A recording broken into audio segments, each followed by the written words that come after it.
오늘 본문 말씀 보겠습니다. 출애굽기 20장 4절 6절 말씀 함께 합독하겠습니다. 너를 위하여 새긴 우상을 만들지 말고 또 위로 하늘에 있는 것이나 아래로 땅에 있는 것이나 땅 아래 물속에 있는 것에 어떤 형상도 만들지 말며 그것들에게 절하지 말며 그것들을 섬기지 말라. 나 내 하나님 여호와는 질투하는 하나님인즉 나를 미워하는 자의 죄를 갚되 아버지로부터 아들에게로 3, 4대까지 이르게 하거니와 나를 사랑하고 내 계명을 지키는 자에게는 1000대까지 은혜를 베푸느니라. 네, 지난주에 십계명의 1계명을 말씀드렸습니다. 1계명의 주제는 하나님이셨습니다. 나 외에는 다른 신을 내게 두지 말라. 하나님은 유일하신 하나님이고 다른 신들은 실제한다, 실제하지 않는다? 실제하지 않는다. 그것은 인간이 만들어낸 허상일 뿐이다. 그러므로 유일하신 하나님을 어떻게 하라? 신뢰하라라는 것이 1계명의 주제였습니다. 1계명과 이어지는 것이 이제 2계명이 되어지는데 보시다시피 1계명은 3절 한 절이었습니다. 그런데 2계명은 4절, 5절, 6절 굉장히 길게 되어져 있습니다. 그만큼 하나님께서는 1계명보다도 2계명의 10개의 인간이 이 말씀을 어기게 될 것을 염려하시며 주신 말씀이 되어져요. 이 말씀을 보면은 너를 위해서 새긴 우상을 만들지 말아라. 우리가 보통 그렇게 외우고 있죠. 너를 위해서 새긴 우상을 만들지 말라. 또 더 간단히 외우면은 우상 만들지 말라. 이렇게 얘기하죠. 주님께서는 하나님은 이 말씀을 주시면서 여기에 우상의 특징이 뭔지를 설명해 주십니다. 우상이 뭔지. 왜 설명할까요? 인간이 우상이 뭔지도 모르고 우상을 붙잡고 살 수 있다는 거예요. 1계명과 2계명은 연결되어져 있습니다. 1계명이 무너지면 2계명은 자연스럽게 무너지게 되어져 있습니다. 하나님의 설명하시는 우상의 특징을 하나씩 보다 보면은 나도 모르게 섬긴 우상이 뭔지가 드러나게 되어질 겁니다. 먼저 보겠습니다. 1계명, 2계명의 우상의 특징의 첫 번째는 우상은 나를 위해 만들어지는 거예요. 나를 위해. 오늘 하나님 하신 말씀 보면은 그냥 우상을 만들지 말라가 누구를 위해서? 너를 위해서예요. 너를 위해서. 너를 위해서 우상을 만들지 말라. 우상은 나 때문에 만들어져요. 이게 무슨 의미냐면요. 이 우상에 나를 위해서 만들어졌다는 의미는요. 내가 만들어낸 무엇의 산물이다? 그 욕망의 산물이에요. 내가 뭔가를 이루고 싶고 내가 뭔가를 취하고 싶은 것에 대해서 이것에 내가 뭔가 힘을 빌어서 이것을 얻고 싶고 누리고 싶은 욕망의 산물이에요. 근데 여기에 사실은 이 우상 말고 사실은 누가 우리의 삶의 모든 것들에 대한 필요나 보호나 인도하시면 누가 하시죠? 하나님이죠. 근데 여기에 하나님이 지금 들어가 있어요? 없어요? 없죠. 여기 우상은 그래서 하나님의 대체물이에요. 하나님의 대체물. 하나님이 아니라 바로 우상이 뭔가를 나한테 준다라는 거예요. 우상이 나한테 준다라는 거예요. 그러면 이게 또한 무엇을 의미하는지 알아세요? 무서운 겁니다. 하나님도 나를 위해 존재한다라는 불신앙이에요. 1계명을 보세요. 1계명은 나 이외, 하나님의 주어가 나. 2계명은 너를 위해, 주어가 바뀌어버려요. 첫째 계명은 나라는 하나님인데 둘째 계명은 인간이 주어가 돼버려요. 즉 1계명은 하나님의 존재라면은 2계명은 너는 무엇을 위해서 존재하느냐가 되어져요. 이에 대해서 무슨 말인지? 여기에 왜 이렇게 우상을 만드냐면요. 두 번째 만든 건 하나님도 나를 위해 존재한다는 불신앙이 깔려 있는 거예요. 즉, 왜 하나님을 믿고 왜 예수를 믿는지 알아? 나한테 필요한 거 공급해 주라 이거예요. 우리가 흔히 전도할 때 예수 믿으면 만사 형통한다. 하나님이 내 만사 형통을 위해서 존재합니까? 그런 것 같아요? 아니란 말이에요. 예수 믿으면 이것도 잘 되고 저것도 잘 되고 뭐가 다 잘 된대요. 과연 그분은 내 모든 걸 잘 되기 위해서 존재합니까? 아니에요. 여기서 필연적으로 우리가 생각할 게 있어요. 왜 1계명에서 2계명 넘었는데 내가 되느냐? 인간은 항상 신이라는 존재 위에 있기를 원해요. 우리가 하나님을 경험했다라는 것은 무엇과 다름이 없냐면요, 하나님이 나의 창조주이시구나, 나는 그분의 피조물이다, 그분은 결국 당신의 섭리 가운데 나라는 사람을 끌어가시는구나. 모든 피조물은 누구를 위해서 존재합니까? 창조주인 하나님을 위해서요. 그분의 섭리 가운데 우리 인생도 진행된다고 고백해요. 그러므로 두 번째, 하나님을 유일한 하나님으로 고백하고 두 번째, 반드시 넘어가지 말아야 될 선은요, 나는 더 이상 누구를 위해 존재하지 않고 누구를 위해 존재한다? 나를 위해 존재하지 않고 하나님을 위해 존재한다라는 거예요. 이게 무너지면 끝이에요. 두 번째 계명이에요. 그래서 두 번째 계명의 우상의 특징은 하나님이 아니에요. 하나님이 안 계셔요. 원래 우리는 하나님을 위해 만들어진 존재예요. 이에 대해서 무슨 말인지, 너는 나의 찬송을 부르기 위해서 만들었느니라, 내가 나의 영광을 위해서 너를 지었느니라. 이스라엘 백성은 왜 백성 삼았어요? 하나님이 영광 받기 위해서요. 여러분이 왜 예수 믿게 됐는데요? 그분이 어떠한 분인지 여러분을 통해서 영광 받기 위해서요. 우리가 신앙이 조금씩 가다 보면은 하나님이 원하심이, 하나님의 기뻐하심이, 하나님의 선하심이 뭔가 이렇게 분별해서 살라 그래요. 왜 그럴까요? 내 존재 이유가 예수 믿기 전, 하나님 알기 전에는 나였어요. 예수를 알고 하나님을 알고 나면은 그게 바뀌는 거예요.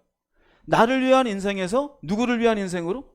그게 존재 이유가 되어져요. 근데 제2계명은 왜 우상을 만들어요? 나를 위해서 신이 존재한다고 착각하고 있기 때문에 그래요. 그러면 존재의 이유를 온전히 정리하지 못한 성도는 모두가 우상 만들고 있는 사람이에요. 당신이 나를 위해 존재하지 않습니까? 라고 생각한 사람은 자기가 누구보다 위에 있는 거예요? 하나님보다 위에 있는 거예요. 그러므로 반드시요, 우리의 신앙이 하나님 앞에 그 온전한 신앙의 깨끗함과 순수함을 유지하려면 자기의 존재의 이유와 목적을 분명하게 설정해야 돼요. 교회를 수십 년 다녀도 이게 설정 안 된 사람 많아요.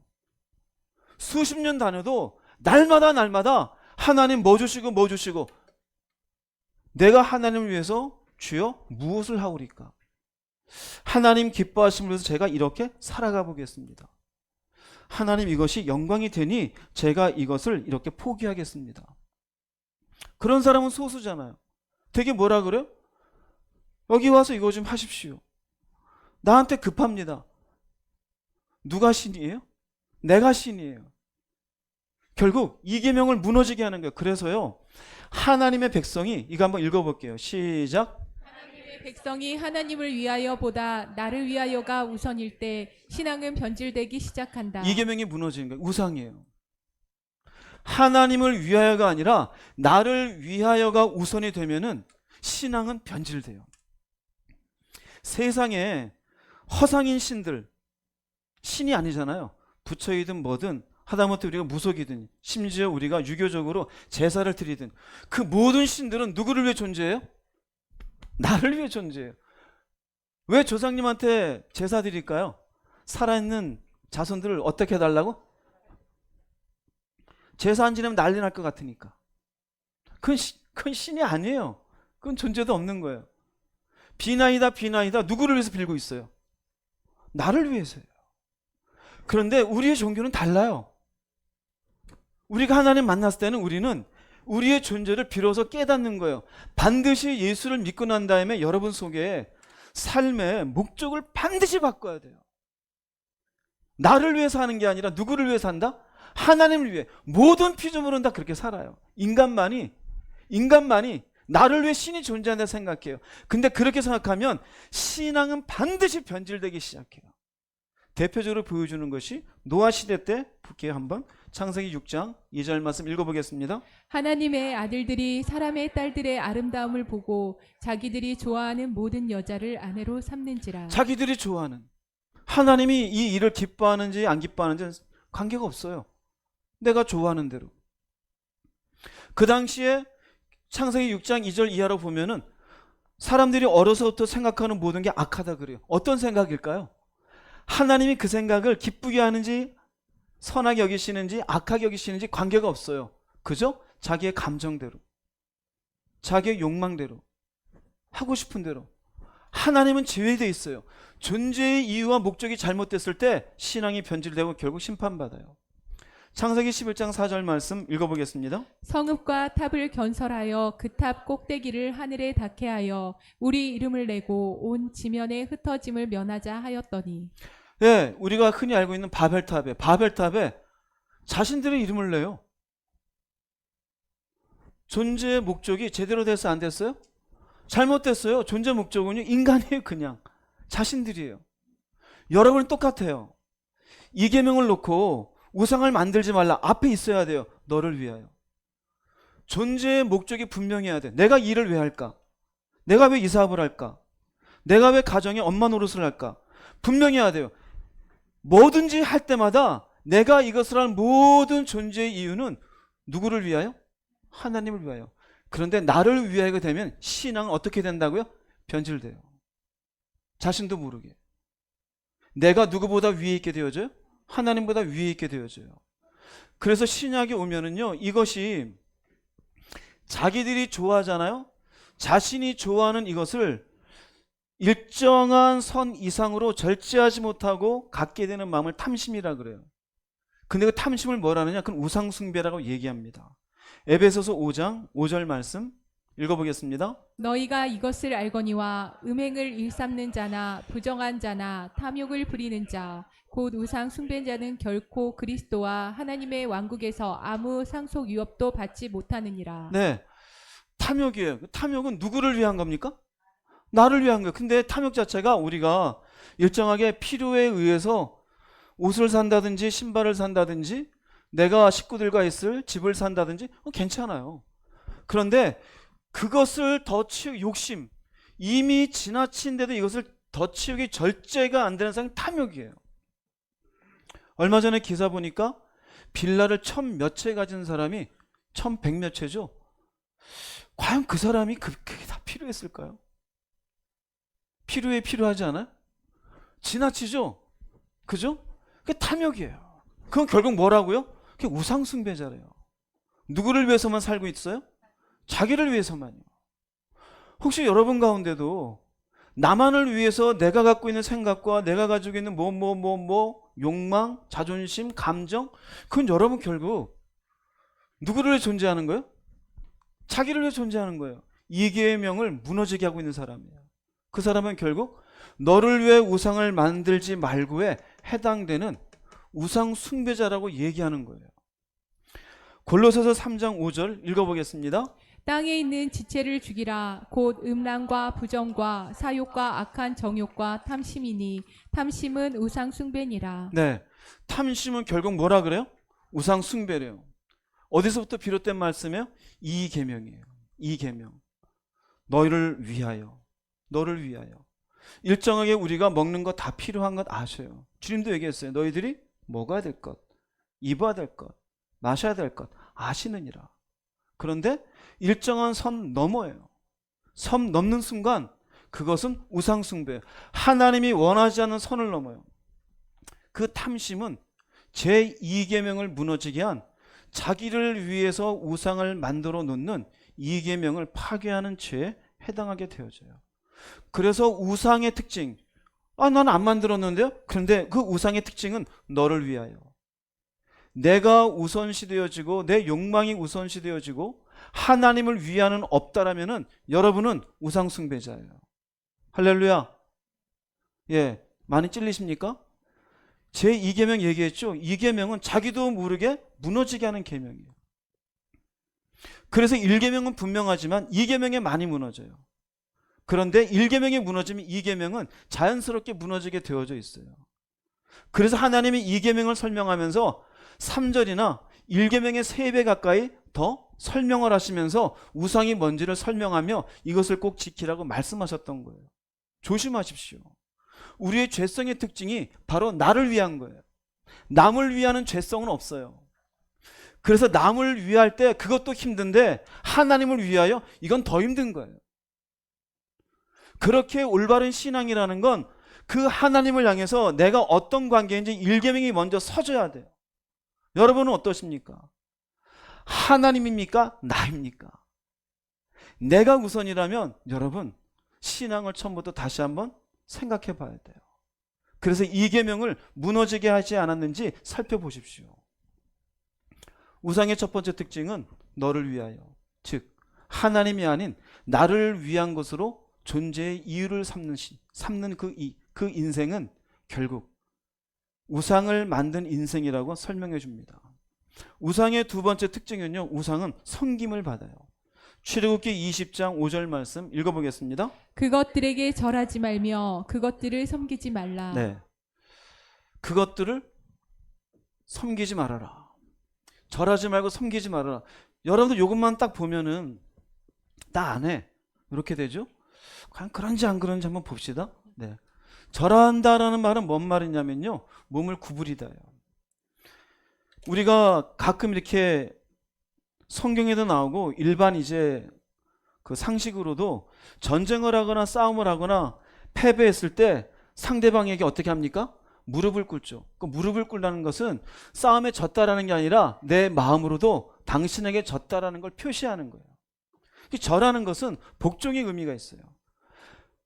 하나님에게 우리가 절을 한다는 것은 당신만을 경배하기로 마음에 결정한 걸 의미해요. 그런데 우상에게 절한다는 건 당신에게 복종하고 경배한다는 게 무엇이요? 이건 마음이에요, 마음. 절은 마음의 표현이에요. 내 마음속 깊이 당신에게 복종하고 당신을 경배합니다. 그 다음에 섬긴다라는 의미는요, 아바드라는 건데 이거는 시중 들다요. 당신을 시중 들겠습니다. 봉사하겠습니다. 그런데 이 단어는요, 종들에게 쓰는 거예요. 저 사람이 당신을 섬기는 자입니까? 아바다는 사람입니까? 저 사람이 당신의 종입니까? 라는 얘기예요.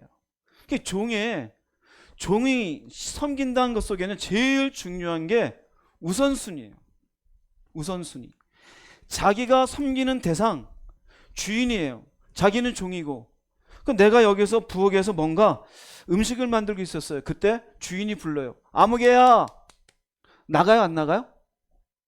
안 나갑니까, 여러분은? 어려운 거 물어봐서 나가요. 나갔는데 주인이 얘기합니다. 너 지금 어느 집에 가가지고 그 주인이 주는 뭐 좀 받아와라. 저 지금 음식 만들고 있었는데 그래 안 그래요? 안 그래요. 아 그래요? 빨리 갔다 올게요. 왜 그렇게 할까요? 우선순위가 어디에 있어요? 나한테 있는 게 아니에요. 주인의 말에 있는 거예요. 그러면 주인이 얘기하는 우선순위에서 뭘 쓰게 돼요? 시간을 쓰게 돼요. 시간을 쓰면 뭘 써요? 에너지를 써요. 자기의 물질을 써요. 자기가 갖고 있는 모든 힘을 쓰게 돼 있어요. 자, 이 말을 보세요. 그것들에게 절하지 말고 그것들에게 섬기지 말라는 것은 그 우상들에게 마음을 주지 말고 우선순위를 거기에 두지 말라라는 얘기예요. 그런데 거기에 마음을 주고 우선순위를 두게 되어지면 너는 결국 우상을 섬기고 있다는 거예요. 그러므로 그것들에게 절하지 말며 그것들을 섬기지 말라는 우상에게 무엇을 주지 말아라? 마음을 주지 말아라. 그리고 무엇이 되지 말아라? 종이 되지 말아라. 종이 되는 순간 우선순위가 바뀌는 거예요. 그럼 여기에 절하지 않고 섬기지 말라는 것을 또 다르게 이야기하면 뭐가 되냐면 신명기서 11장 13절 한번 읽어볼게요. 시작. 내가 오늘 너희에게 명하는 내 명령을 너희가 만일 청종하고 너희의 하나님 여호와를 사랑하여 마음을 다하고 뜻을 다하여 섬기면. 여호와를 사랑하라 그러잖아요. 사랑하는 것은요, 마음을 드리는 거예요. 그리고요, 이건 어떻게 하는 거예요? 하나님을 주인으로 섬기는 거예요. 즉 주인의 말에 우선순위를 둬요. 내가 여호와를 사랑합니다. 그 의미는요, 제가 마음을 드립니다. 이 마음으로 주님을 경배합니다. 그리고 제 삶의 우선순위는 누구라고요? 하나님이십니다. 저는 당신의 종입니다. 즉 사랑한다라는 것은 마음을 주게 돼 있고 우선순위를 두게 돼 있어요. 흔히 세상으로도 남녀 사랑할 때 사랑이 뭐냐 그래요. 상대방이 나를 사랑한다 그러는데 내 말이나 나하고 보내는 시간을 우선순위로 두지 않는 사람은 나를 사랑하는 사람이 아니에요.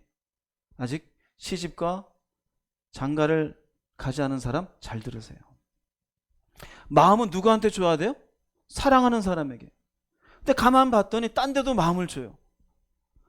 나를 사랑한다 그러고 이군도 좋고 박군도 좋고 이양도 좋고 최양도 좋대. 근데 나도 좋으니까 그냥 줄줄줄 따라가요. 나쁜 남자가 좋다고. 인생 망하는 거예요. 당신을 사랑하는 게 아니에요. 사랑이라는 건요, 반드시 마음을 쓰게 돼 있고 우선순위를 주게 돼 있어요. 뜻을 다해요. 그 우선순위에 내 뜻을 주는 거예요. 우상은 반드시 섬김을 받아요. 우리가 잘 알고 있는 신명기 6장에도 보면은 너는 마음을 다하고 뜻을 다하고 목숨을 다하여 주 너의 하나님 어떻게 하라? 그 결국 마음을 줘야 되는 거예요. 우상도 똑같아요. 우상도 인간으로부터 마음을 받고 싶어요. 그리고 우선순위를 자기한테 두기를 원해요. 그래서 이스라엘 백성들을 보면 구약에는 늘상 바알이 우선순위에 있어요. 아스다롯이라든지 아세라라든지 몰록이라든지 뭐 이상한 신들이 많이 있어요.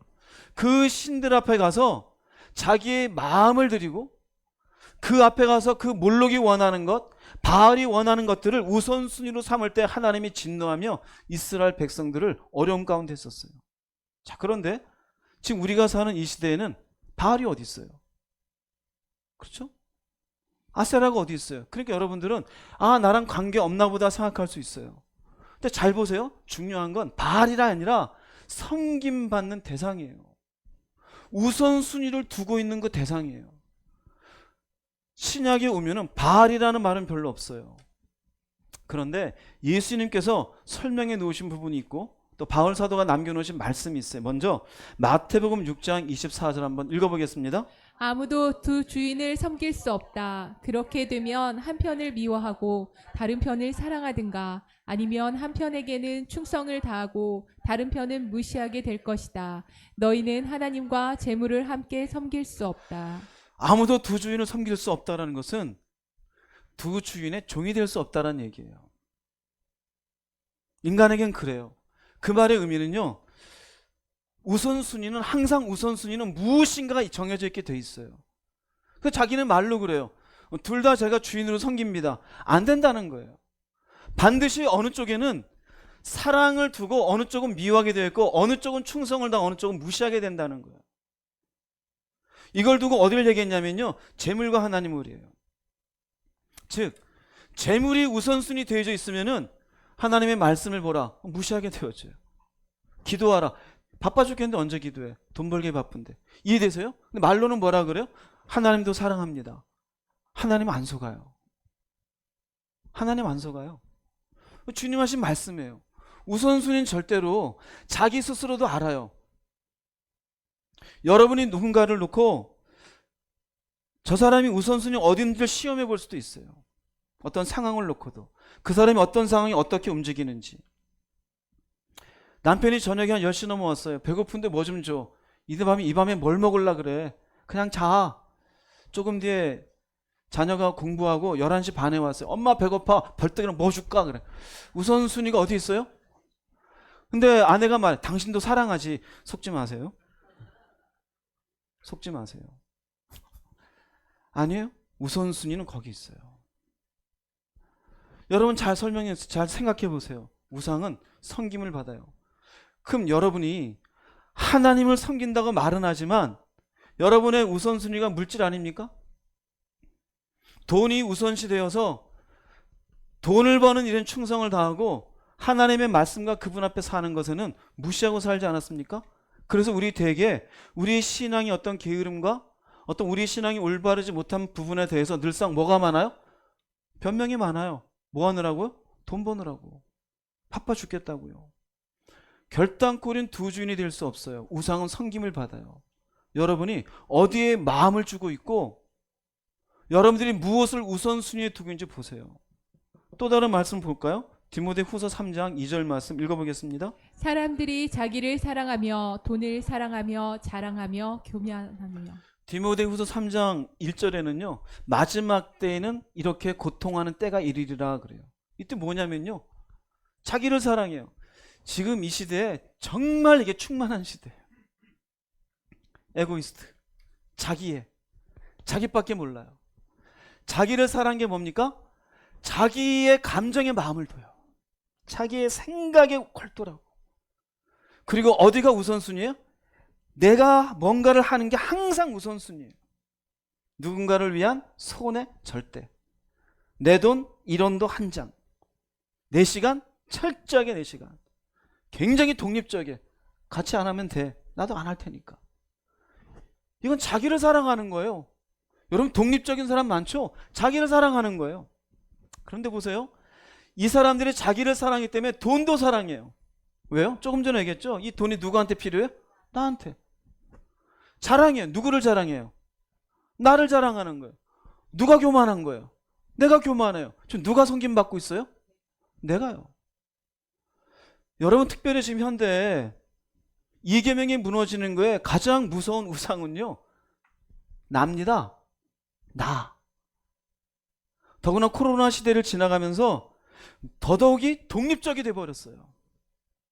말 섞지 않으면 되고 어울리지 않으면 되고, 간혹 가다가 말 걸면 저 사람이 나한테 왜 말 걸까? 내가 결코 그 사람하고 감정을 섞고 싶지도 않고 상처받고 싶지도 않아요. 누구 때문에? 나 때문에. 나 때문에. 자기를 사랑하는 거예요. 그래서 이 계명이 무너지는 이유로 인해서 우리가 잘 아는 말씀, 마태복음 16장 24절에 보면은 누구든지 나를 따라오려거든 누구를 부인해요? 자기를 부인해야 된대요. 그래서 이 계명이 무너지지 않게 해야 돼요. 나를 부인하지 않으면 나를 섬기는 자가 되어져요. 여러분 위험합니다. 저희 교회도 자기를 섬기는 사람 많아요. 갈라디아서 2장 20절에는 바울이 얘기해요. 내가 십자가에 못 박혀 죽었나니. 내가 십자가에 못 박혔대요. 그런즉 이제는 내가 산 것이 아닌 오직 내 안에 누가 있어요? 그리스도가. 그게 무슨 의미일까요? 더 이상 나를 섬기는 자가 되지 않겠다는 얘기예요. 내가 우선순위가 되지 않는 거예요. 내가 나한테 마음을 주면서 내 마음의 감정이나 내 삶의 문제가 우선시되지 않는 거예요. 나는 죽었어요. 그리고 오직 나의 섬김의 대상은 누가 되는 거예요? 하나님. 여러분 그러십니까? 우상의 특징 두 번째는 우상은 섬김을 받아요. 하나님 분명히 얘기합니다. 그 앞에 절하지 말아라. 마음 주지 말아라. 그 우상 앞에 그 섬긴다고 개인이 거기서 왔다 갔다 하지 말아라. 우선순위 삼지 말아라. 여러분 우선순위가 뭡니까? 우선순위가 내 감정입니까? 하나님의 말씀입니까? 그분의 뜻입니까? 내가 하고 싶은 겁니까? 그래서 우리가 하는 말씀인 자기를 부인하지도 않고 결국 십자가에 못 박혀 죽었다는 말만 있게 되어지면 자기를 섬기는 우상 숭배자가 되어져요. 잘 깨달으세요. 신약에 나오는 거예요. 구약에서는 바알이지만 내가 우상이에요. 세 번째로도 볼게요. 마태복음 10장 37절 읽어보겠습니다. 아버지나 어머니를 나보다 더 사랑하는 자는 내게 합당하지 아니하고 아들이나 딸을 나보다 더 사랑하는 자도 내게 합당하지 아니하며. 네. 이런 말 나오면 또 부담되죠. 여기는 조금 이제 이해하죠. 사랑한다는 것은 내가 마음을 주고 우선순위로 삼는 거예요. 근데 하나님보다 아버지 말이 위에 있어요. 맞아요? 틀려요? 아버지 말, 육신의 아버지 말이 먼저입니까? 하나님이 뜻이나 말씀이 우선입니까? 그렇죠. 근데 더 사랑하잖아요. 나보다. 하나님의 말씀을 무시해도 부모의 말은 더 우선시해. 이거 잘못됐다는 얘기예요. 혹시 윤리를 중요하게 여기는 사람은 이딴 게 어디 있어 그러겠죠. 합당하지 않대요. 왜 그래요? 이계명을 깨트리는 거예요. 요새 무섭죠? 새끼가 우상이잖아요. 왜 그래요? 아들이나 딸을 나보다 더 사랑하지 말란 얘기가 아니에요. 그 나보다 더, 누구보다 더요? 하나님보다 더, 주님보다 더. 결국 딸이 얘기하고 아들이 얘기하면은 벌떡 일어나서 해줄 거 다 해줘요. 우선순위예요. 근데 하나님 말씀하시고 하나님 앞에 살아야 될 것들은 바빠서 못하는 거, 뭐 이런저런 핑계가 많아요. 그 뭘까요? 우상이에요. 왜 우상이에요? 섬김받잖아요. 아들이 섬김받고 딸이 섬김받아요. 하나님이 이것이 인간에게 어마어마한 약점인 걸 알고 있어요. 너는 결단코 네 부모일지라도 네 몸에서 난 아들이나 딸일지라도 더 섬기지 말아라. 혹시 어떠세요? 더 섬기고 있지 않습니까? 그럼 여러분들은 이 계명을 지키지 못하는 사람이에요. 나는 바알이 없다고 하지만 부모를 바알처럼 섬기고 있고 자식을 바알처럼 떠받들고 있는 거예요. 정신 차리시기 바랍니다. 할렐루야. 옆에 분하고 얘기합시다. 하나님 위에 더 섬기지 맙시다. 중요합니다. 예전에 저희 교회 왔다 이 얘기 듣고 교회 안 다니겠다 나간 분 있어요. 제가 얘기했습니까? 누가 얘기하셨어요? 또 끝나고 또 그런 분 없기를 바랍니다. 제 얘기가 아닙니다. 혹시 제가 만들어냈다면 따져도 돼요. 주님이 하신 얘기예요. 나보다 더해. 사랑하지 말라는 게 아니고 비교예요. 사랑하세요. 부모의 책임도 있습니다. 관리를 해줘야 됩니다. 그러나 더해요. 우선순위가 거기에 있으면 여러분은 이 계명을 무시하고 있는 거예요. 그러므로 우리가 생각할 게 있어요. 한번 읽어보겠습니다. 시작. 물질, 사람, 쾌락, 성공, 건강, 개인 등에 마음을 주고 우선순위로 삼아 종이 되어 인생을 제물로 바치고 있지 않은가. 네. 이거 말고도 많겠죠. 물질이, 사람이 인생의 쾌락을 위해, 자신의 성공을 위해, 건강, 게임 등에. 애들은 게임 많죠. 거기에 마음을 다해요. 지난번 우리가 야외에 갔을 때 애들한테 하루 스마트폰을 뺏었는데 저녁에 막 난리가 났대요. 왜 밤에 안 주냐? 다음에 가서 아예 싹 뺏어요. 가자마자. 스마트폰 때문에 야외 가기 싫다는 애들 그냥 보내지 마세요. 그 왜요? 걔네들 마음속에 우선순위가 스마트폰 돼 있잖아. 게임하려고. 근데 부모는 주래 또. 그 뭡니까? 제2계명을 앞장서서 무너지게 하는 거예요. 성공을 위해서 난 어디까지 가야지 우선순위 삼성 얼마나 많아요. 자신의 쾌락을 위해 세상 문화 속에 사람의 남편이 우상된 사람도 많고 아내가 우상된 사람도 많고 물질에 그냥 돈이라 그러면은 다 종이 되어서 이건 결국 뭔지 아세요? 인생을 제물로 바치는 거예요. 자신의 인생을. 하나님 분명히 얘기합니다. 그렇게 하지 말아라. 하나님을 섬기지 말아라. 그들을 섬기고 그들에게 절하면 결국 그들이 하나님 받으셔야 될 섬김과 마음을 그들이 빼앗아가는 거고 나는 입만 사는 거예요. 그게 하나님을 섬기는 걸까요? 하나님은 속지 않으셔요. 그래서 하시는 말씀이 있어요. 신명기 8장 19절 말씀 읽어보겠습니다. 내가 만일 내 하나님 여호와를 잊어버리고 다른 신들을 따라 그들을 섬기며 그들에게 절하면 내가 너희에게 증거하노니 너희가 반드시 멸망할 것이라. 반드시 멸망해요. 신은 실상이 있어요, 없어요? 없어요. 그럼 지금 여러분들이 말씀드린 그 쾌락이라든지 사람, 성공, 물질 이 모든 것 그것도 허상이에요. 근데 내가 섬기고 절하는 대상은 모두가 우상이에요. 그게 우선순위 되어 있어요. 거기에 시간을 쓰고 에너지는 다 쓰는데 하나님께는 안 써요. 하나님 항상 뒤쳐져 있어요. 그럼 뭐라 그래요? 너희가 반드시 어떻게 될 것이라? 망한대요, 망한대요. 괜찮을 거라고요? 저는 분명히 얘기했습니다. 망한다고. 여러분의 눈에 보이지 않는 우상을 절대로 여러분이 하나님 자리에 두지 마세요. 자식일지라도 돈일지라도. 볼까요? 밑에도 로마서 6장 16절 읽어보겠습니다. 여러분이 어떤 사람에게 복종하여 여러분 자신을 그 사람에게 바치면 여러분은 그 사람의 종이 된다는 것을 알지 못하십니까? 여러분은 죽음에 이르는 죄의 종이 될 수 있고 의에 이르는 순종의 종이 될 수도 있습니다. 복종하는 거예요. 섬기는 거예요. 즉 자기가 우선순위 삼아서 시간을 들여요. 여긴 사람이래요. 사람에게도 복종하죠. 돈에 복종해요. 돈 버느라고 피곤해서 교회 가서 기도 못하겠어요. 재밌는 드라마 보느라 시간 없어서 말씀 볼 시간이 없어요. 내가 온갖 게 많아요. 그럼 그 사람은 누구의 종이에요? 그 대상의 종이에요. 대상의 종이 되면 두 주인을 섬길 수 있다 없다?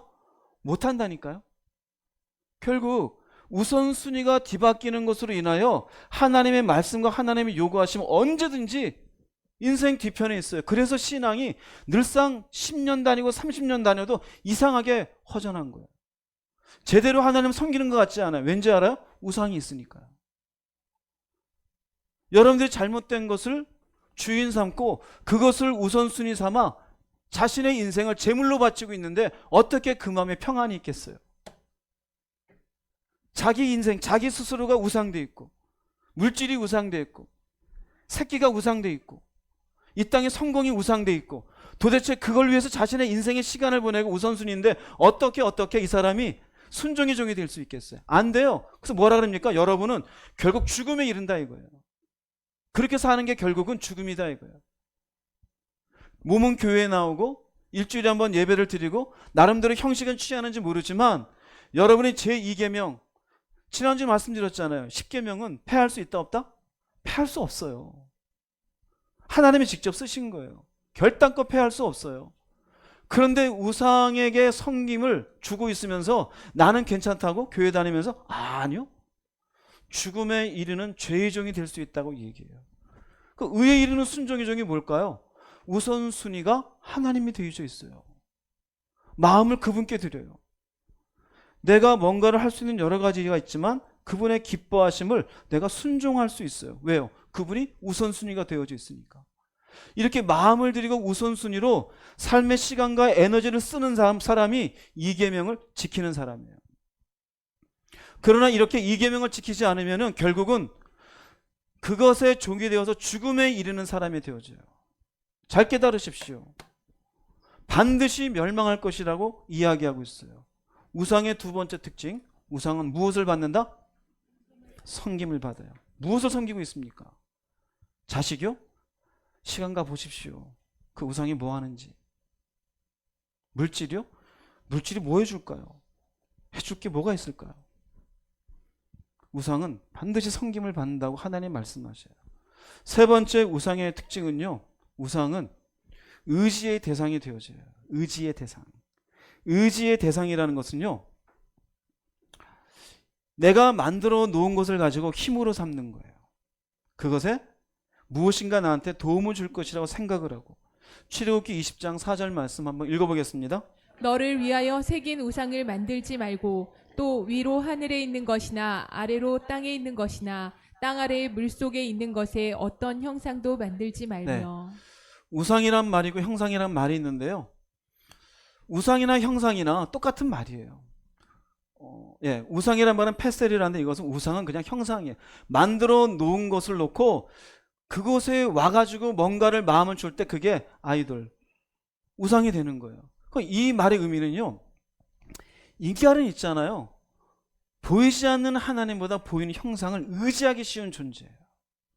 즉 1계명에서 하나님은 유일하신 하나님이잖아요. 그 유일하신 하나님이 보여요 안 보여요? 보이지 않는 하나님이에요. 그런데 1계명 설명했죠.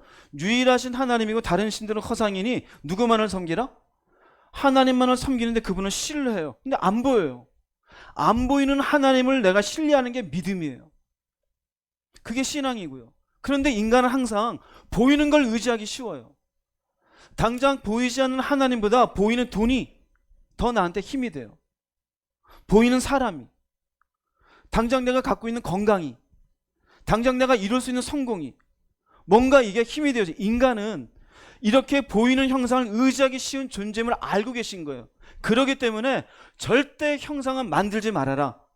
이 대해서 무슨 말인지? 왜요? 우리는 뭔가 보이는 것들을 의지하기 쉬운 존재이기 때문에. 그런데 우상은 그런 대상을 만들어내는 거예요. 근데 언제 만드는지 아세요? 하나님이 설명하신 게 있어요. 신명기 4장 15절 16절 읽어보겠습니다. 여호와께서 호렙산 불길 중에서 너희에게 말씀하시던 날에 너희가 어떤 형상도 보지 못하였은즉 너희는 깊이 삼가라. 그리하여 스스로 부패하여 네. 자기를 위해 부패 뒤에 있는데 읽어보십시오.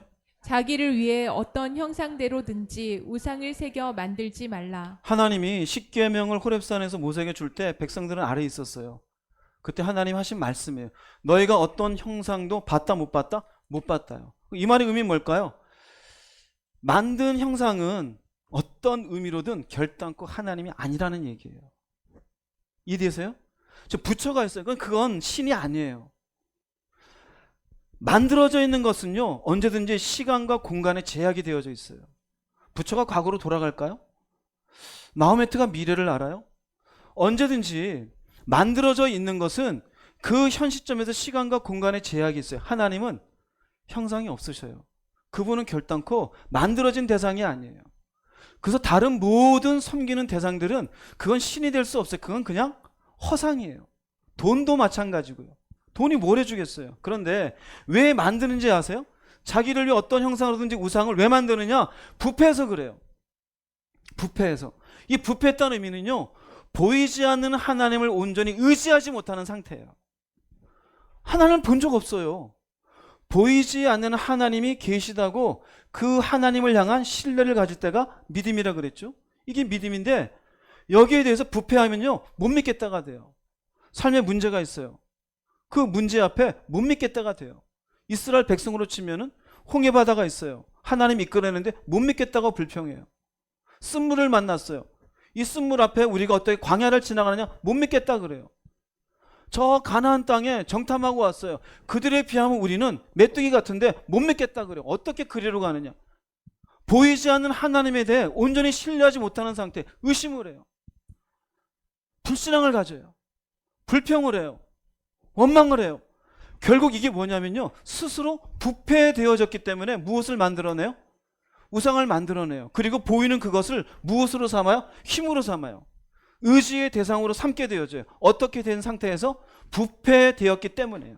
즉, 여러분들이 우상을 만들어낼 때 하나님에 대한 신뢰가 떨어지게 되어진 1계명이 무너지고, 그 다음에 2계명의 존재의 목적이 나를 위해서 뒤바뀌게 되어지는 순간부터 결국 보이는 하나님이 보이지 않는 하나님이 아니라 보이는 무엇인가를 찾아서 헤매게 되어져요. 이것을 잘 보여주는 것이 이스라엘 백성들이 금송아지를 만들었던 사건이에요. 출애굽기 32장 1절 말씀 읽어보겠습니다. 백성이 모세가 산에서 내려옴이 더딤을 보고 모여 백성이 아론에게 이르러 말하되 일어나라 우리를 위하여 우리를 인도할 신을 만들라. 이 모세 곧 우리를 애굽 땅에서 인도하여 낸 이 사람은 어찌 되었는지 알지 못함이니라. 참 답답하죠? 10계명을 받으러 지금 40일가 있는 사이에 하는 얘기가 그럽니다. 우리를 인도할 신을 만들라. 지금 여기는 광야예요. 먹을 것도 없고 먼지만 풀풀 나고 무엇을 해야 될지 몰라요. 그 광야에서 불안한 심리 속에 보이지 않는 하나님을 향한 그래도 여기에서 먹을 것과 입을 것을 허락해 주실 줄로 믿습니다 라는 게 아니라 어라? 하나님 없네? 우리를 인도할 신을 만들라. 결국 이 자리에서 불안한 광야에서 인도해 줄 신이 필요하다 이거예요. 굉장히 중요해요. 광야는 우리 인생과 같아요. 22년이 지금 다 지나갔어요. 23년에 우리에게 무슨 일이 닥칠지 우리 모르잖아요. 그럼 우리에게 필요한 게 뭘까요? 23년에도 하나님이 제 가정과 인생에 함께해 주실 줄로 뭐합니다? 이게 신뢰예요. 그런데 23년에 제가 벌어놓은 돈이 있으니 편하게 살 줄 믿습니다. 이게 신앙일까요? 아니에요. 지금도 내가 건강하니 23년도 건강하겠지. 지금 애가 내 잘 키고 있으니 23년도 잘 크겠지. 이게 결국 뭘까요? 하나님이 아니에요. 결국 하나님의 인도에 대한 불신앙이에요. 불신앙. 즉 보이는 것을 필요하다 이거예요. 하나님에 대한 신뢰가 없기에 보이는 뭐라도 만들어 달라 이거예요. 그게 결국 무엇으로 나온 거예요? 금송아지로 나온 거예요. 금송아지. 나중에 보면 금송아지를 놓고 뭐라고 얘기하는지 아십니까? 이게 하나님이래요. 우리도 그래요. 많이 벌어놓은 돈을 놓고 하나님이 축복해 주시겠죠. 그걸 하나님보다 더 의지해요. 그러나 생각해 보세요. 이스라엘 백성들이 광야에 있는 동안 먹는 것, 입는 것, 지냈던 것 모두 누가 허락하신 것이에요? 그럼 우리들도 여러분이 추워서 오늘 두툼하게 입고 왔던 그 외투도 누가 허락하신 거예요? 하나님이에요. 지난 1년간 돌아볼 때 이런저런 고비가 있었을 거예요. 누가 넘어가게 하셨어요? 그러면 그 시점에서 우리가 가져야 될 마음은요, 보이는 우상이 아니라 보이지 않는 하나님을 향한 신뢰를 가져야 되는 거예요. 그런데 우리의 신앙이 하나님을 신뢰하지 않으면요, 인간은 반드시 누구를 위해서? 자신을 위해서 우상을 만들어내요. 보세요. 우리를. 하나님은 관계없어요. 우리가 하나님을 신뢰한다면 하나님 이 광야에서도 당신의 뜻 가운데 우리를 인도해 주실 줄로 믿습니다. 이게 맞겠죠? 근데 여러분의 신앙 보세요. 교회는 나오는데 하나님을 신뢰하지 않고 자신을 위해 우상을 만들어내요. 내가 지금 열심히 일하고 있으니까, 내가 지금 돈 버니까 그 일을 누가 하게 하셨는지 생각 안 해. 그건 기도도 안 해. 말씀도 안 봐. 은혜도 구하지 않아요. 오늘 내가 호흡할 수 있는 건 누구의 은혜인데요? 하나님. 이스라엘 백성들을 얘기했잖아요. 신명기에서 보면 내가 저들을 독수리 날개 치듯이 그들을 내 등에 업어서 여기까지 데리고 왔다 그래요. 이 인간들이 한 게 뭐가 있어요? 홍해바다는 누가 갈라줬어요? 여러분이 일하는 일터는 누가 만들어줬어요? 여러분이 오늘까지 40이든 60이든 70이든 그 인생은 누가 걷게 해주셨어요? 말은 그렇게 해요. 그런데 어떻게 해요? 우상을 만들어내요. 왜요? 자기의 의지의 대상을 뭔가를 잡아요. 사람이든 물질이든 뭔가를 붙잡아요. 근데 이 붙잡은 이 우상이 도대체 우리에게 의지의 대상이 될 수 있어요, 없어요? 될 수 있어요, 없어요? 어려운 거 질문했습니까? 될 수 있어요, 없어요? 없어요. 이걸 명확하게 보여주는 말씀이 있어요. 이사야 46장 6절 7절 읽어보겠습니다. 사람들이 주머니에서 금을 쏟아내며 은을 저울에 달아 도금장이에게 주고 그것으로 신을 만들게 하고 그것에게 엎드려 경배하며 그것을 들어 어깨에 메어다가 그의 처소에 두면 그것이 서 있고 거기에서 능히 움직이지 못하며 그에게 부르짖어도 능히 응답하지 못하며 고난에서 구하여 내지도 못하느니라. 내가 만들어낸 보이는 형상, 그 의지의 대상이 나한테 뭘 해줄 수 있을까요? 나를 위해서 내가 지금 그것을 신으로 삼고 붙잡고 있을 뿐이에요. 근데 막상 그는 나한테 응답도 못 해줘요. 돈이 응답해줘요? 여러분들이 누군가가 나한테 도와줄 거라고 믿었어요. 정말 그 사람이 여러분에게 힘이 되고 의지가 되고 끝까지 해줘요? 남편이 아내가 끝까지 그렇게 해요? 간혹 그런 분도 계시겠죠. 자식이 그렇게 될 것 같아요? 그렇지 않아요. 여기에 나오는 것은요, 우상은 인간과 교제하지도 못해요. 돈이 교제해줘요? 자식이 여러분과 교제합니까? 영적으로? 고난이 있어요. 그 인간의 삶을 우상이 건져줍니까? 내 인생이 어려울 때 자식이 건져줄 것 같아요? 여러분이 문제가 있을 때 도대체 여러분에게 응답해 주는 게 뭡니까? 우상입니까? 아니에요.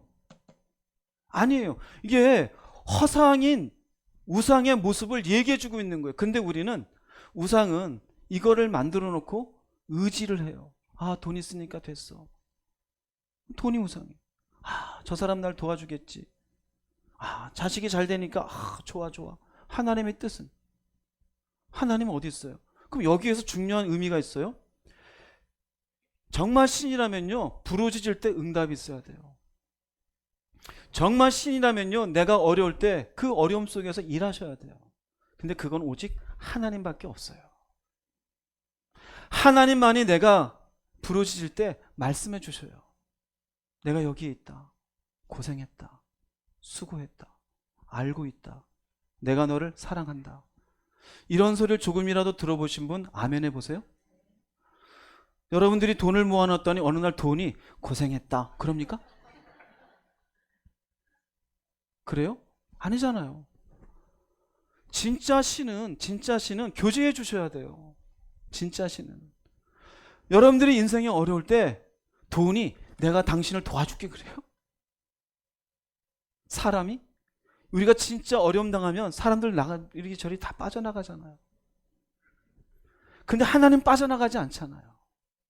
그런데 우리는 자기가 갖고 있는 우상을 놓고 그걸 힘으로 삼아요. 그리고 그걸 벌어낼 수 있는 능력이 있다고 이러고 머리 쳐들고 다녀요. 제가 봐서는 바보예요. 바보예요. 그렇게 하여 주신 하나님은 도대체 당신 인생에 어디에 있습니까? 당신이 그 하나님과 교제하고 있습니까? 그 신은 정말로 교제해야 되잖아요. 하나님 약속해 줬잖아요. 얘기하는 거예요. 부르짖는다고 누가 응답해 주느냐? 하나님은 너는 내게 부르짖으라 내가 네게 응답하겠고. 우리에게 응답하시는 분이에요. 우리가 불 가운데 지날지라도 불이 사르지 못하게 해요. 물 가운데 지날지라도 물이 우리를 사하지 못하게, 우리를 덮치지 못하게 만들어 주어요.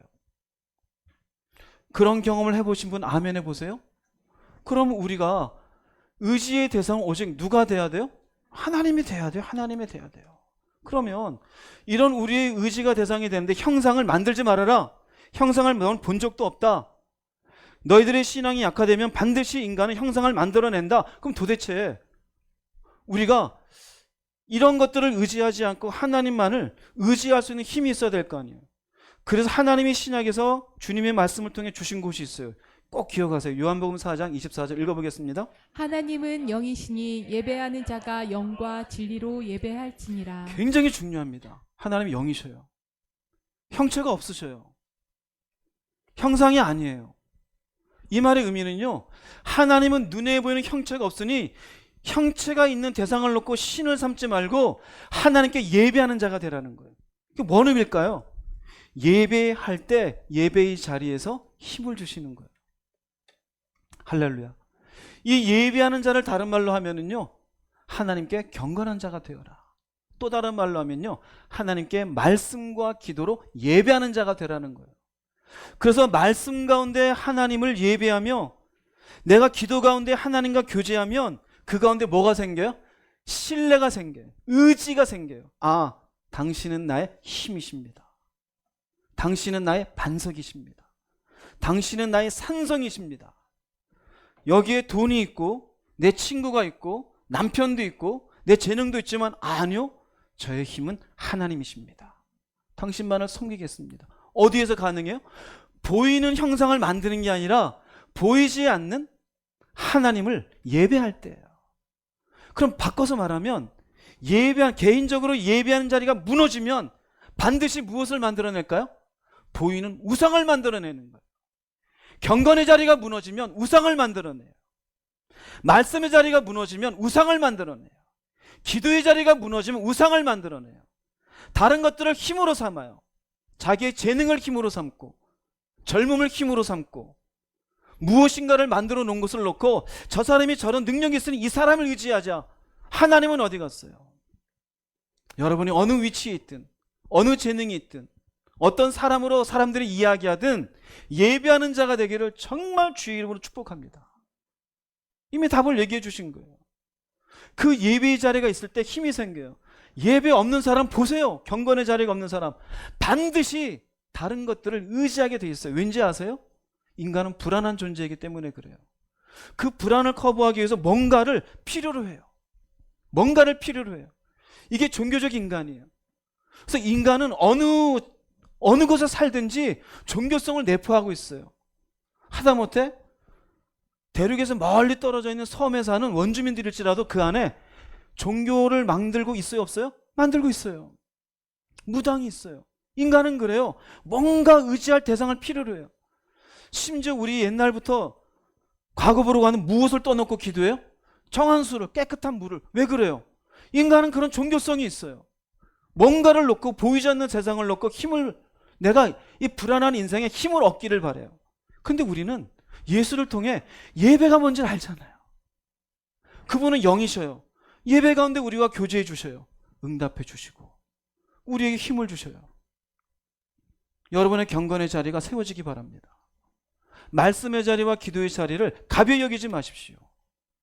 보이지 않는 하나님, 영이신 그분과 교제하지 않는 사람은 어떤 형태로든 형상을 우상 삼아 섬기게 되어져 있습니다. 그래서 하나님의 세 번째 특징으로 형상을 만들지 말라 그랬어요. 그러면서 부연으로 설명하시기를 스스로 부패하기 때문에 형상을 만들어내는 것이라고 설명해 주어요. 하나님은 인간들에게 당신의 형상을 보여주지 않았습니다. 간혹가다가 이런 게 있어요. 하나의 예인데요. 자동차에다 십자가를 걸어놓고 이렇게 걸어놓으면 사고가 안 나겠지. 그럴까요? 그게 형상이에요. 십자가라고 하는 그거 모양 자체가 무슨 의미가 있을까요? 보이지 않는 하나님과 십자가의 은혜를 마음에 품고 예배하는 자는 십자가가 없어도 이 운전하는 가운데 하나님이 지켜주심을 믿게 되어져요. 근데 십자가를 놓고 단순히 그것만 놓고 별일 없겠지. 집에다 십자가를 걸어놓고 악기가 안 들어오겠지. 그게 잘못된 형상이에요. 이해되세요? 무슨 말인지? 하나님은 형상으로 우리에게 나타나신 분이 아니에요. 하나님은 영이십니다. 여러분의 경건의 자리에서 그분과 온전히 예배하며 하나님 안에서의 힘을 얻으십시오. 그러면 그분이 의지의 대상이 될 것입니다. 이처럼 우상의 특징은 크게 세 가지로 얘기해 주셨어요. 너를 위해서 만든 것. 두 번째, 네가 섬기는 것. 섬김받는 건 오직 하나님에 되는데 네가 우선순위에 두고 있는 것. 세 번째로 보이지 않는 하나님이 아니라 보이는 것을 놓고 의지로 삼고 있는 것. 여러분 어떠십니까? 이 계명을 잘 지키신 분 아멘 해보세요. 그래도 계시네요. 이 계명을 내가 지키는 자가 되어야겠다고 뭔가 마음의 도전이 오신 분은 늦지 않았어요. 이 계명을 주님 안에서 세우는 여러분 되시기를 주의 이름으로 축복합니다. 이렇게 이 계명을 얘기하시면서 부연해서 설명해요. 또 부연하는 이유는 인간은 이렇게 해도 자기가 끌리는 대로 살기 쉬운 인간인 것을 알기 때문에. 그래서 자기를 위해서 우상을 만드는 자에게 경고의 말씀을 하셔요. 이 경고를 하는데 특이한 용어를 쓰셔요. 십계명 이야기를 하시면서 이 용어가 딱 등장하게 됩니다. 바로 질투라는 용어예요. 질투. 출애굽기 20장 5절 말씀 읽어보겠습니다. 그것들에게 절하지 말며 그것들을 섬기지 말라. 나 내 하나님 여호와는 질투하는 하나님인즉 나를 미워하는 자의 죄를 갚되 3, 4대까지 이르게 하거니와. 참 친절하신 하나님이에요. 질투라는 것은 인간의 감정이잖아요. 그런데 하나님이 질투라는 용어를 쓰셔요. 질투의 배경은 어디에서 나올까요? 사랑에서 나와요. 사랑하지 않는 사람이 딴 남자 만난다고 질투해요? 내 친구의 남자친구가 딴 여자를 만났어요. 뭐 이럽니까? 그 사람 병원 가야죠. 왜 남의 다리 긁고 앉았어요? 그거 잘못된 거예요. 여기 질투는요, 당사자예요, 당사자. 여기 질투란 용어를 쓴 이유는요, 사랑하는 백성이 자신을 사랑하지 않아요. 즉, 마음을 두지 않아요. 하나님은 우선순위로 삼고 있지 않아요. 근데 하나님이 이 백성에게 마음을 두고 있어요. 이 백성이 광야에 잘 지나가기를 우선순위로 삼고 있어요. 불기둥으로 구름기둥으로 떠난 적이 없으셔요. 모세를 통해서 어디로 갈 건지 명확하게 알려주었어요. 이들이 수십 번 하나님 말씀을 반역을 했어도 그들을 진멸시키지 아니하고 그래 참아주셨어요. 전부 그 마음의 배경이 뭘까요? 사랑이에요. 그래, 내가 이 백성을 사랑하니까 참아야지, 이끌어줘야지. 근데 이 백성은 마음을 안 줘요. 다른 데 마음 줘요. 이것에서 질투하는 거야. 도대체 너희들은 왜 그러냐 이거예요. 이것을 이해하지 못할까 봐 나는 질투한다라고 얘기하는 거예요. 질투한다. 왜요? 인간은 자라면서 호르몬 때문에 이제 20살 이 정도 지나면은 뭔가 사랑이라면 이게 표현이 와닿게 돼 있잖아요. 이해하기 쉽게 하기 위해서예요. 나는 질투하는 하나님이다. 즉 바꿔서 말하면 나는 너희를 어떻게 한다? 사랑한다. 너희도 나를 어떻게 하라? 사랑하라는 얘기예요. 그런데 여기 보세요. 나를 미워한대요. 지금 십계명을 이야기하면서 미움을 얘기한 적 있어 없어요? 없죠. 미움이 뭔지 아십니까? 여기 나 우상을 섬기는 자는 하나님을 미워하는 자에 해당돼요. 하나님을 향한 마음을 두지도 않고, 하나님이 우선순위에 돼 있지 않은 사람은 나를 미워하는 자라고 표현돼요. 나는 열심히 하나님 부르고 주여 그랬는데 이 계명을 무너지고 다른 데 마음을 두고 우선순위 둔 사람을 두고 너는 예배하러 교회 왔지만 나를 뭐하는 자로다? 너는 나를 미워하는 자로다. 너는 돈이나 섬겼지. 넌 네 자신을 섬겼지. 자식이 우상이었고 넌 너를 위해서 살았잖아. 나는 너를 위해서 마음을 두고 있고 너를 우선순위하고 있는데 왜 너는 왜 그러느냐? 너 난 미워하고 있는 거야. 이건 뭐라 그래? 이건 죄라 그래요. 그래서 죄 지은 줄도 모르고 죄인이 되는 거예요.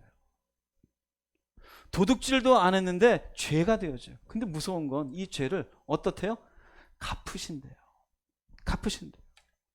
이 계명을 어지게 되었고 다른 우상을 섬기니 하나님이 여기에 대해서는 갚으시는 것이 공의로우신 거예요. 예수가 우리를 위해서 죽으시고 우리에게 남아있는 인생은 이제 그 죽으심에 합당한 삶으로 보답해 드려야 되는데 그렇지 않은 것은 우리가 하나님을 온전히 섬기지 못하는 거예요. 그것은 공의로우신 하나님은 반드시 심판에 있는 것을 얘기해요. 신명기 32장 16절 말씀 읽어보겠습니다. 그들이 다른 신으로 그의 질투를 일으키며 가증한 것으로 그의 진노를 격발하였도다. 네, 신명기 32장은요, 이스라엘 백성들이 가나안 땅 들어가서 후손들이 결국 다른 신을 섬길 걸 알고 만들어 놓은 노래예요. 너희들이 다른 신을 섬긴 것으로 인해서 재앙이 있고 환란이 있을 때 이걸 기억하고 돌아오라. 돌아오라라고 해서 돌아올 수 있는 통로를 만들어 놓은 것이 신명기 32장이에요. 그럼 뭘 하냐면요, 질투를 일으켰더니 진노를 격발했대요. 즉 우리 인간도 질투가 있게 되어지면 뭔가가 표현되게 되잖아요. 하나님의 질투는요, 진노에 의해서 재앙이 있어요. 환란이 있어요. 결코 하나님이 나를 향해 질투를 일으켰는데 별일 없을 거다, 이 땅엔 없는 것 같죠?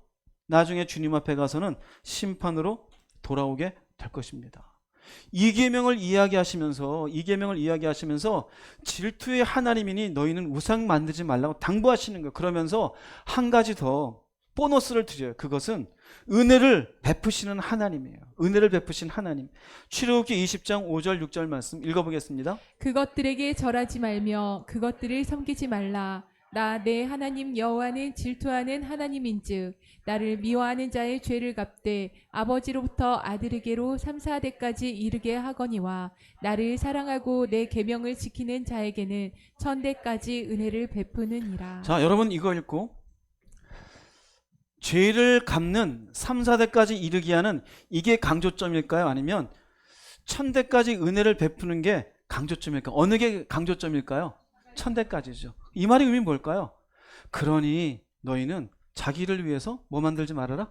우상 만들지 말아라. 너희들이 잘못하면 내가 갚는데 너희들이 지키기만 하면은 내가 한없이 너희들의 이 사랑으로 너희들이 필요한 것들을 얼마든지 내가 다 해줄 수 있다. 사랑하는 백성이요. 자기를 위해서 결단코 우상 만들지 마. 그리고 계명 지키는 것은요, 1계명과 2계명을 같이 얘기하는 거예요. 하나님을 유일한 하나님으로 섬기는 것, 신뢰할 것, 자기를 위해서 만들지 말고, 섬기지 말고, 형상 만들지 말고 예배하는 자가 될 것. 이렇게 되어지는 너희들이 될 수 있기를 소망한다. 즉 지난주에 말씀드렸어요. 십계명이라고 하는 것은 결국 하나님을 어떻게 사랑하며 이웃을 어떻게 사랑하는지를 보여주는 말씀이라고. 그럼 1계명부터 4계명까지는 바로 하나님과 관련됐어요. 지금 1계명, 2계명이에요. 즉 이렇게 하나님을 사랑하는 백성이 되라요. 1계명과 2계명으로 같이 보자면 하나님의 유일하신 하나님으로 그분을 섬기며 그분을 온전히 신뢰하며 자기를 위해서 자기가 존재의 목적이 되지 않는 인생, 내가 뭔가 하나님보다 마음을 주지 않고 하나님을 우선순위로 삼는 인생, 보이는 형상을 의지하기보다 보이지 않는 하나님과 교제하기를 그곳에서 얻는 힘을 귀하게 여기는 인생이 누구를 사랑하는 사람? 하나님을 사랑하는 사람이에요. 입으로 사랑한다 그러고는 자기 마음대로 자기의 뜻대로 자기 하고 싶은 대로 살아요? 그건 사랑하는 사람이 아니에요. 너희는 이렇게 하나님을 사랑하는 백성이 되라입니다. 이 2계명을 귀하게 여기시기 바랍니다. 그래서 1계명과 2계명은 같이 붙어있는 계명이에요. 1계명이 무너지면 2계명도 무너져요. 특별히 1계명이 하나님이 누구인지를 설명하는 계명이라면 2계명은 도대체 우상이 왜 만들어지는지에 대해서 하나님이 설명해 놓으신 거예요. 그 우상이 만들어진 배경에는 하나님이 아니라 자기가 있는 거예요. 여러분이 왜 예수를 믿고 왜 하나님이라는 용어를 사용합니까? 그 용어를 사용하는 자체는 이미 내 존재의 이유가 바뀌어진 것을 의미해요. 나를 위해서 하나님이 존재하는 게 아니에요. 하나님을 위하여 여러분들이 이 땅에 태어났음을 깨달으십시오. 하루를 살든 한 달을 살든 몇 년을 살든 여러분에게 주어지는 모든 것들은 섬김의 대상이 아니에요. 하나님이 우리의 삶의 필요에 의해서 은혜 가운데 공급해 주신 것이에요. 그 우상들은 여러분과 교제할 수도 없어요. 여러분의 삶의 어려움에 뭔가 들어와서 개입할 수도 없어요. 우리와 교제하시며 우리의 삶에 함께 일해 주시는 분은 오직 유일하신 하나님. 그분밖에 없음을 기억하시기 바랍니다. 그렇기에 너를 위해서 어떠한 형상도 만들지 말고 그 앞에 절도 하지 말고 섬기지도 말라라고 말씀하시는 것이에요. 이 계명이 무너지지 않기를 주의 이름으로 축복합니다. 결론을 내리겠습니다. 요한일서 5장 21절 읽어보겠습니다. 자녀들아 너희 자신을 지켜 우상에게서 멀리하라. 네, 이건 내가 해야 될 거예요. 자신을 지키십시오. 무엇이 우상입니까? 자기 자신이지 않습니까? 물질이지 않습니까? 아내나 남편이나 친구나 동료나 사람이지 않습니까? 멀리하십시오. 멀리하라는 게 싫어라는 얘기가 아니에요. 우선순위를 바꾸십시오. 의지의 대상으로 삼지 마십시오. 하나님과 교제하는 자가 되십시오. 그것이 자신을 지켜 하나님이 친히 쓰신 제2 계명, 너희를 위하여 새긴 우상을 만들지 말라. 이 의미를 온전히 지키는 자가 될 수 있습니다. 그러니 우리가 막연히 우상 만들지 말라. 바알 안 만들었어? 부처 앞에 안 가? 단순히 그런 표면적인 내용이 아닌 것을 이해를 하시겠죠. 우상의 특징 굉장히 중요합니다. 하나님이 3절로 길게 설명하신 것만큼이나 우리가 쉽게 가벼이 여기고 무너지게 할 수 있는 말씀이 되어져요. 오늘의 말씀은 2번, 3번 들으시고 여러분 속에 아예 딱 개념을 잘 정착시킬 수 있기를 주의 이름으로 축복합니다. 기도하시겠습니다. 말씀 들으시면서 주님 한번 부르시고 우상이 있습니까? 깨트리십시오. 그 우상에서 자신을 지키십시오. 그 우상이 무엇인지 고백하십시오. 그리하여 우상에게서 멀리 하게 되는 자신을 세울 수 있기를 바랍니다. 주님 앞에 주님 한번 부르시고 통성으로 기도하겠습니다. 주여